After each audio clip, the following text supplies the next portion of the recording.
नमस्कार दोस्तों। आज मैं एक ऐसे केस के बारे में डिस्कस करूंगा जिसमें माननीय सुप्रीम कोर्ट ने कुछ डायरेक्शंस दी दिल्ली पुलिस को और दिल्ली पुलिस ने उन डायरेक्शंस के आधार पर अपने इन्वेस्टिगेटिंग ऑफिसर्स के लिए और उनके सुपरवाइजरी ऑफिसर्स के लिए कुछ डायरेक्शंस निकाली हैं, सर्कुलर निकाला है। और ये सर्कुलर दोस्तों केवल और केवल दिल्ली पुलिस के लिए ही नहीं है इंपॉर्टेंट, बल्कि सारी स्टेट पुलिस के लिए भी इंपॉर्टेंट होगा, क्योंकि इन्वेस्टिगेशन तो वो भी कर रहे हैं। तो इन्वेस्टिगेशन में उनसे गलतियां ना हो जाएं, तो मैंने सोचा कि दिल्ली पुलिस के इन्वेस्टिगेटिंग ऑफिसर्स और दूसरी स्टेट पुलिस के इन्वेस्टिगेटिंग ऑफिसर्स को इनके बारे में थोड़ा अवगत कराया जाए। दोस्तों इस पॉइंट पे मैं ऑलरेडी वीडियो बना चुका था, लेकिन आप लोग देखते नहीं हैं, तो फिर कहीं ना कहीं गलती हो जाती है। गलती हो जाती है तो आपको वहां पर कहीं परेशानियों का सामना करना पड़ता है, डिपार्टमेंट के सीनियर ऑफिसर्स को परेशानी का सामना करना पड़ता है और माननीय कोर्ट्स का भी समय उसमें खराब होता है।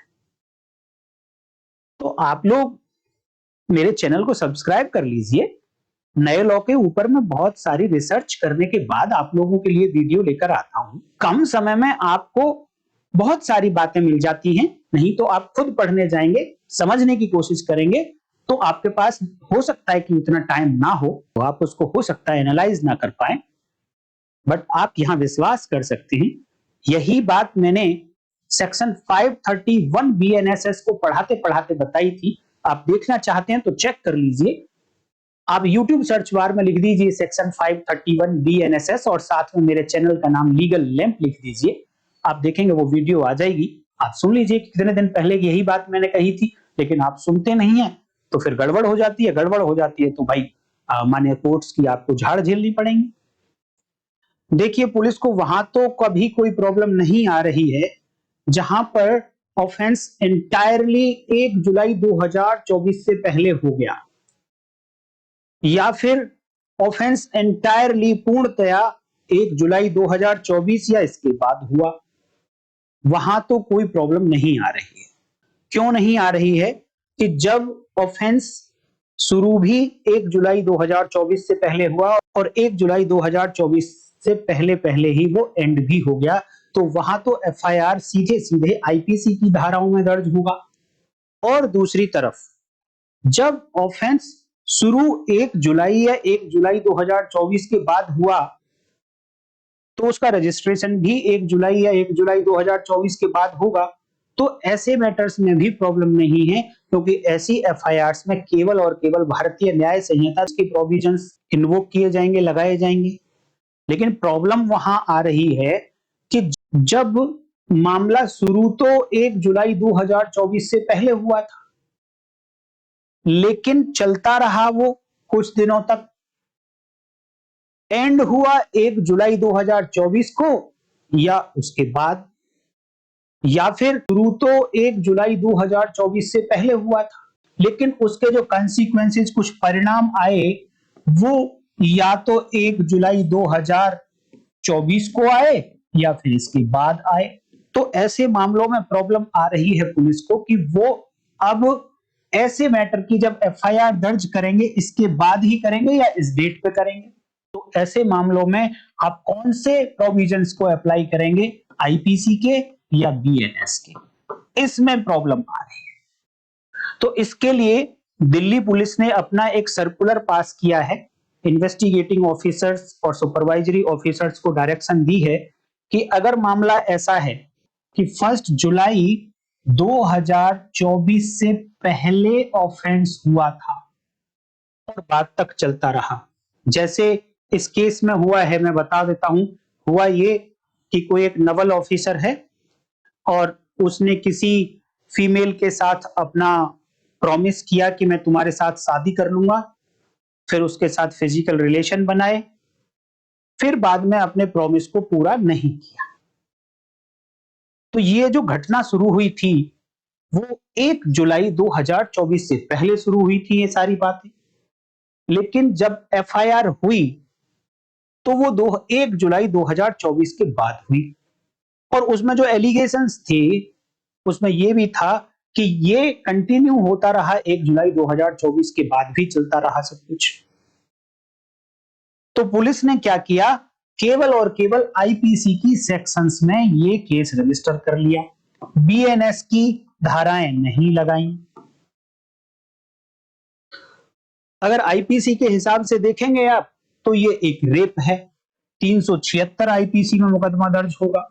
और दूसरी तरफ अगर बीएनएस के अकॉर्डिंग देखेंगे तो यहां पर ये रेप की कैटेगरी में नहीं आएगा, लेकिन 69 बीएनएस में ये ऑफेंस बना दिया गया है। माननीय सुप्रीम कोर्ट का व्यू ये रहा कहीं ना कहीं कि अगर मामला ऐसा है कि कंटिन्यूइंग ऑफेंस है जो शुरू 1 जुलाई 2024 से पहले हुआ और एंड या तो 1 जुलाई 2024 को हुआ है या इसके बाद हुआ है, तो ऐसे मामलों में जब एफआईआर दर्ज करेंगे इन्वेस्टिगेटिंग ऑफिसर तो दोनों प्रावधान लगाएंगे, आईपीसी के प्रोविजन भी लगेंगे उसमें और बीएनएस के प्रोविजन भी लगेंगे। तो अब एफआईआर कैसे दर्ज होगी, उसमें आईपीसी की 376 आईपीसी भी लगेगी और बीएनएस की 69 भी लगेगी। तो जो इन्वेस्टिगेटिंग ऑफिसर हैं, स्टेट पुलिस है, दिल्ली की पुलिस है, इनको इस बात का ध्यान रखना पड़ेगा। अब प्रॉब्लम ये आएगी कि जो ऑफेंस ऑलरेडी रजिस्टर हो चुके हैं, जिनमें एफआईआर ऑलरेडी रजिस्टर हो चुकी है, उन मामलों में क्या होगा। तो देखिए, दिल्ली पुलिस ने तो अपने इन्वेस्टिगेटिंग ऑफिसर्स को डायरेक्शन दे दी है, तो बाकी स्टेट पुलिस भी सर्कुलर ऑर्डर पास कर सकती हैं अपनी इन्वेस्टिगेटिंग ऑफिसर्स के लिए और सुपरवाइजरी ऑफिसर्स के लिए, विदाउट वेटिंग की माननीय सुप्रीम कोर्ट उनके किसी मैटर में भी इसी तरीके की डायरेक्शन पास करे। उससे बेटर होगा कि पहले से ही ऐसी डायरेक्शंस वो इशू कर दें। तो आईओ के लिए क्या डायरेक्शन दी है दिल्ली पुलिस ने कि अगर कोई केस ऐसा है जो अंडर इन्वेस्टिगेशन है आज की डेट में, तो उसको असेस करेंगे और देखेंगे कि उसमें कहीं कोई कंटिन्यूइंग ऑफेंस तो नहीं है। इट मींस कि कहीं कोई मामला ऐसा तो नहीं है कि 1 जुलाई 2024 से पहले शुरू हुआ लेकिन जब एंड हुआ तो या तो इस डेट पे हुआ या इसके बाद हुआ, शुरू इसके पहले हुआ था। तो उसमें चाहे जो भी एफआईआर में सेक्शंस लगा दी गई थी, चाहे आईपीसी की लगाई गई, चाहे बीएनएस की लगाई गई, उस सर्कुलर में यह कहा गया कि अब आज की डेट में जब उसे आप असेस करेंगे तो ऐसे मैटर्स में आप दोनों के प्रावधान ऐड कर दें। जिसका छूट गया है उनके प्रोविजंस भी ऐसे मामलों में आप ऐड कर देंगे, देन फर्दर इन्वेस्टिगेशन करेंगे।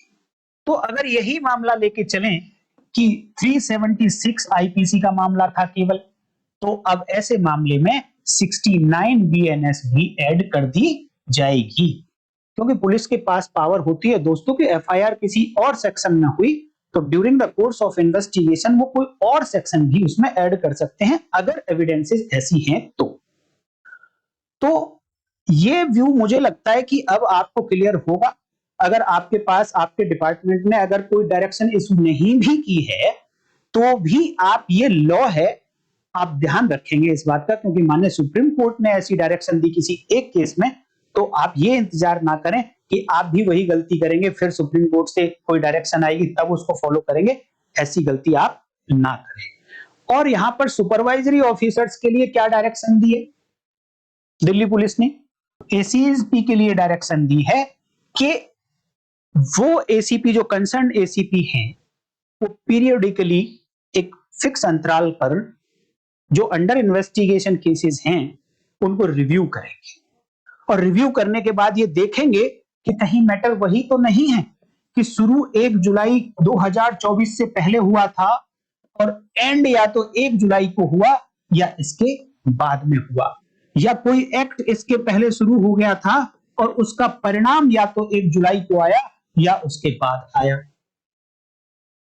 तो ऐसे सभी मामलों में एसीपी क्या करेंगे, मैटर्स को रिव्यू करने के बाद अगर ये ऐसा मामला पाते हैं तो उनमें जो रेलेवेंट प्रोविजंस हैं आईपीसी या बीएनएस दोनों के प्रोविजन इन्वोक कर देंगे। अब यहां पर एक और बात बताई गई इसी सर्कुलर में, मान लो कि एफआईआर 1 जुलाई 2024 से पहले रजिस्टर हुई, तब तो प्रोविजन उसमें जो प्रोसीजरल प्रोविजन होंगे वो तो सीआरपीसी के ही चलेंगे, उसमें कोई इशू नहीं है।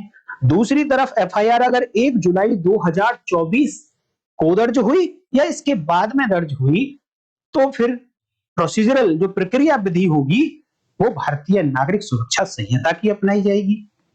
लेकिन ऐसे मामलों में कि जहां अपराध पहले हो गया था 1 जुलाई 2024 से, लेकिन दर्ज 1 जुलाई 2024 को या उसके बाद हुआ है, तो फिर प्रक्रिया विधि प्रोसीजरल लॉ कौन सा फॉलो किया जाएगा?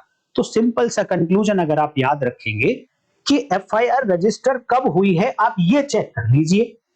अगर रजिस्ट्रेशन 1 जुलाई 2024 को या इसके बाद हुआ है, ऑफेंस चाहे वो पहले कमिट हुआ या 1 जुलाई को कमिट हुआ, 1 जुलाई 2024 के बाद कमिट हुआ, लेकिन आपने रजिस्ट्रेशन चेक करना है कि क्या रजिस्ट्रेशन 1 जुलाई 2024 या उसके बाद हुआ है, तो भैया फिर जो प्रोसीजरल लॉ फॉलो किया जाएगा वो भारतीय नागरिक सुरक्षा संहिता का ही किया जाएगा।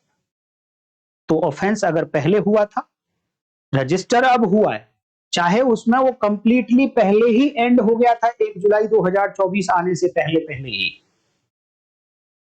तो भी ऐसे मामले में जब रजिस्ट्रेशन 1 जुलाई 2024 या इसके बाद हुआ है तो इन्वेस्टिगेशन भी भारतीय नागरिक सुरक्षा संहिता में होगा। तो मैं उम्मीद करता हूं कि ये सर्कुलर ऑर्डर के बारे में आप लोगों को पता चल गया होगा और दूसरी स्टेट्स को भी अपने इन्वेस्टिगेटिंग ऑफिसर्स को सर्कुलर ऑर्डर पास करके अवेयर करना चाहिए। और अगर नहीं भी पुलिस डिपार्टमेंट ने ऐसा कोई सर्कुलर पास किया तो आप मेरी वीडियोस देख के अवेयर हो जाइए। आपको इसी तरीके से प्रोविजंस को फॉलो करना है। दोस्तों, वीडियो अगर अच्छी लगी है तो लाइक करिए, लाइक करने के बाद हाइप करिए। 830 पॉइंट फ्री ऑफ कॉस्ट आप मुझे दे सकते हैं।